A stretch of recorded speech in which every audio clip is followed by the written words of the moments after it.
Tout ce qu'il faut savoir de l'actualité économique en 120 secondes montre en main.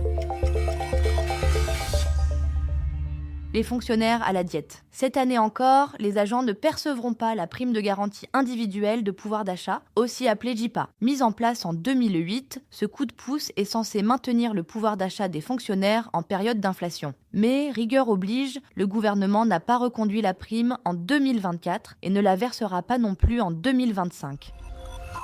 Bonne nouvelle pour certains propriétaires, si vous possédez un logement chauffé à l'électricité, son DPE pourrait s'améliorer très prochainement. La raison ? Un arrêté ministériel publié ce mardi prévoit de modifier un des éléments de calcul du diagnostic de performance énergétique. Aujourd'hui, celui-ci pénalise les logements chauffés à l'électricité par rapport à ceux chauffés au gaz, ce qui sera moins le cas avec le changement de calcul prévu pour janvier 2026.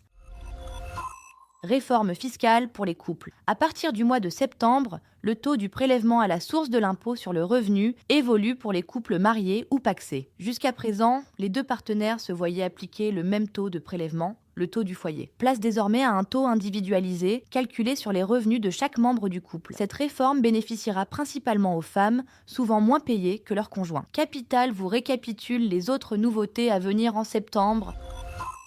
On termine par la question d'un lecteur sur l'assurance vie. Yvan s'interroge sur la fiscalité applicable aux primes versées sur une assurance vie après 70 ans. Le Code général des impôts prévoit un abattement global de 30 500 € pour ces versements. Mais qu'en est-il si les sommes dépassent ce plafond ? Notre expert Quentin Ballaurent fait le point.